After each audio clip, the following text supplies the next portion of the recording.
जब तक दान ना कर दे तब तक ना तो जल ग्रहण करते, ना ही अन्न का एक दाना मुख में दान करते। रोज दान करते महाराज, कुछ ना कुछ दान करते, अन्न दान, वस्त्र दान, पात्र दान, जल दान, जो बने वो दान करते थे राजा हरिश्चंद्र। एक दिन राजा हरिश्चंद्र को स्वप्न आया कि हमने अपना पूरा राजपाट किसी ब्राह्मण को दान दिया।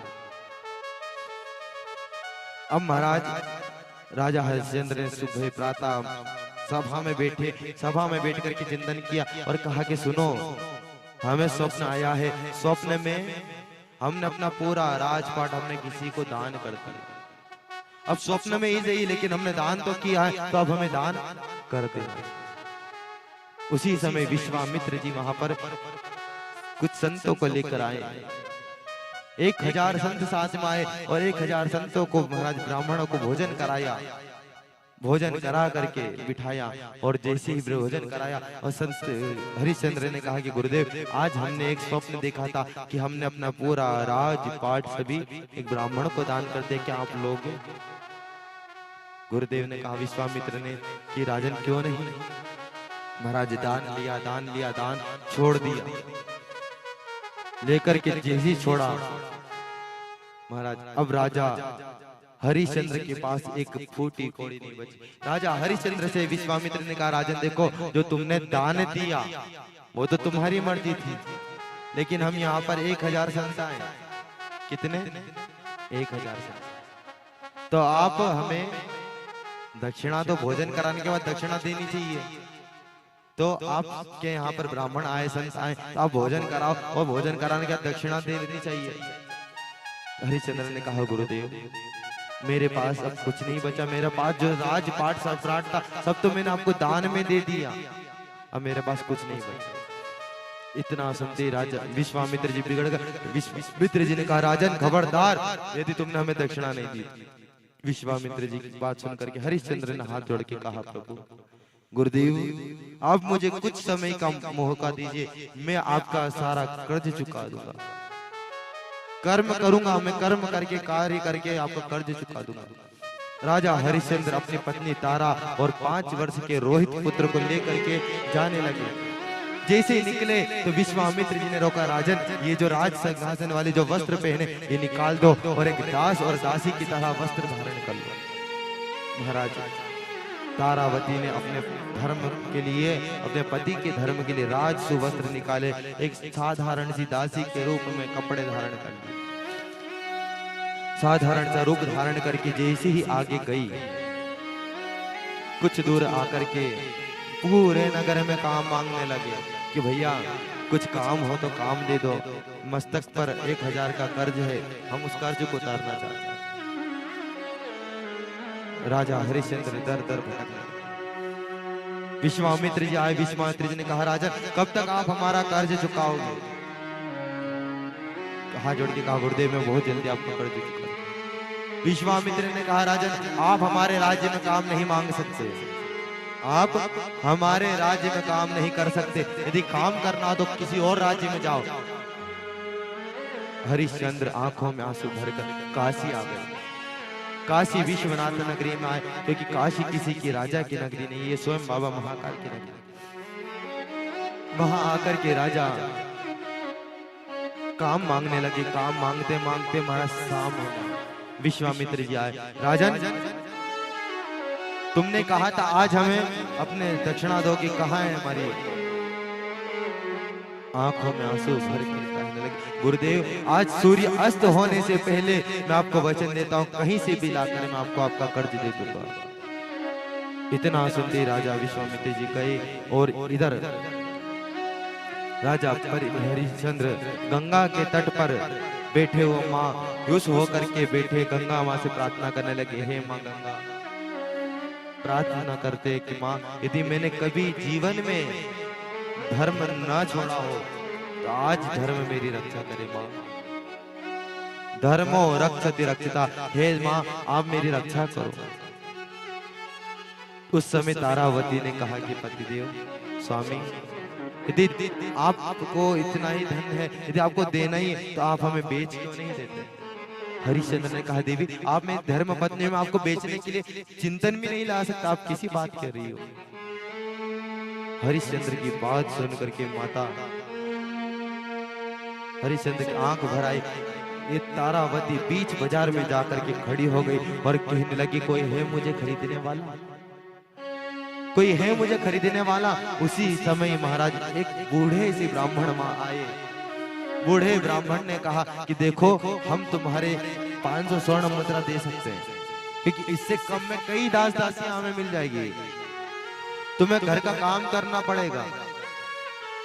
क्या क्या काम करना पड़ेगा? बोले सुनो, काम हमारी पंडिताइन बड़ी बीमार है, उसके चरणों की सेवा करनी पड़ेगी, कपड़े धोने पड़ेंगे, कुएं से पानी भर के लाना पड़ेगा। तारावती ने कहा कि प्रभु मुझे सब स्वीकार है। महाराज पंडित जी से 500 स्वर्ण मुद्रा ली और ले जाकर के जैसे राजा हरिश्चंद्र के चरणों में इच्छा कर दी कि प्रभु इस दासी से जितना बन सका इस दासी ने आपके लिए किया। इतना सुन के ही महाराज, इतना सुन के ही महाराज आज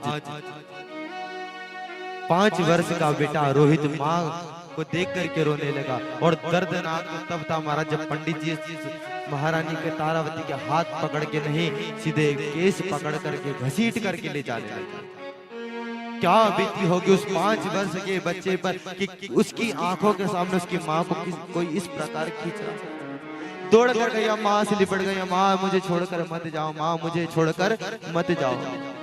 रोने लगा, माँ मुझे छोड़कर मत जाओ। रोता रोता आंखों से आंसू। पंडित जी ने कहा कि बेटा ये किसका बालक है? कहा तारावती ने कहा कि ब्राह्मण देवता मुझे अभागन का ही पुत्र है। जितना सुन करके कहा कि तो बेटा से हटाओ। तारावती ने कहा कि प्रभु आपने मुझे तो खरीद लिया, आप इसे भी खरीद लीजिए, हम दोनों माँ बेटे आपको परेशान नहीं करेंगे, आपको कार्य में नहीं रुकेंगे। तभी महाराज हरिश्चंद्र आए। हरिश्चंद्र ने कहा कि ब्राह्मण देवता आपने मेरी पत्नी को तो खरीद लिया, आप इस पुत्र को भी खरीद, क्योंकि ये अपनी मां के बिना नहीं रह पाएगा, इसे आप ले जाइए। पंडित जी ने कहा नहीं नहीं नहीं, यदि माँ बेटे दोनों रहेंगे तो काम करने में मन नहीं लगेगा, दोनों आपस बात कर नहीं कहा महाराज। लेकिन बालक तो बालक था, छोटा सा बच्चा मन ही मन में रोने लगा और कहने लगा माँ मुझे छोड़कर मत जा, माँ यदि तू मुझे छोड़कर चली गई तो तेरा 5 वर्ष का रोहित मर जाएगा माँ। इतना सुनते ही महाराज ब्राह्मण देवता के दया आ गई। ब्राह्मण देवता ने दया खा करके कहा कि चलो ये बच्चा मेरे लिए तुलसी पत्र इत्यादि बेल पत्र लेकर के पूजन में आ जाएगा, जो मेरी सेवा करेगा। लेकर के गए महाराज, सब कुछ हो गया। अब राजा हरिश्चंद्र ने सोचा कि महाराज मेरा पुत्र भी गया, मेरी पत्नी भी गई, मेरा कुछ नहीं बचा, मैं क्या करूं? बीच बाजार में काशी के खड़े हो गई और कहने लगे क्या कोई है मुझे खरीदने वाला, कोई है मुझे खरीदने वाला। उसी बीच में एक शमशान से आता हुआ एक चांडाल दिख गया। चांडाल ने कहा अरे सुनो, हम तुम्हें खरीदते हैं, हम तुम्हारे 500 स्वर्ण मुद्रा देंगे। 500 की ही जरूरत थी महाराज। 500 स्वर्ण मुद्रा ली और 500 स्वर्ण मुद्रा ले जाकर के सूर्य अस्त होने से पहले विश्वामित्र जी के चरणों में रख दी और कहा कि प्रभु मैं आज आपके कर्ज से मुक्त हो गया, कर्ज से मुक्त हो गया।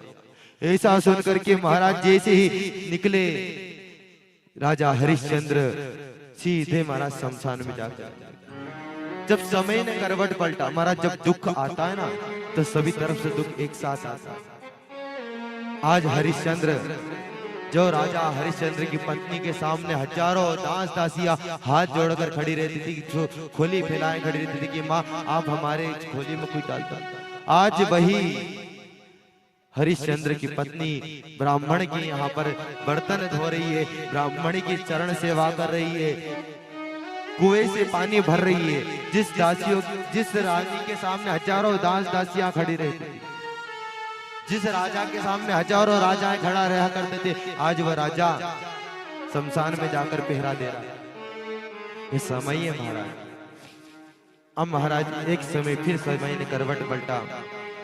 रोहित 5 वर्ष का रोहित वन में जाकर के तुलसी इत्यादि लेकर आ रहा था। उसी समय एक सर्प ने उस बच्चे को काट लिया और जिसी सर्प ने काटा, तड़पने लगा, कहने लगा माँ माँ कहता तड़पने लगा। उसी समय एक राहगीर वहां से गुजर रहा था, उसने कहा कि सुनो आगे मेरी माँ मिलेगी, उनसे जाकर कह देना कि 5 वर्ष के तेरे रोहित को एक सर्प ने काट लिया। वो महावीर जो राहगीर था वो दौड़ लगा के गया और कहने लगा रोहित किसका बेटा है, रोहित किसका बेटा है, रोहित किसका बेटा है। तारावती अंदर से दौड़ कर आई, रोहित मेरा बेटा, क्या हुआ उसे? बोले उसे सर्प ने डस लिया। इधर से तारावती दौड़ लगा कर जाने लगी, पंडित जी ने रोक दिया। अरे कहाँ जा रही हो? महाराज हाथ जोड़कर कहने लगी कि ब्राह्मण देवता मेरे 5 वर्ष के बच्चे को, छोटे से बच्चे को सर्प ने काट लिया, आप मुझे जाने दीजिए।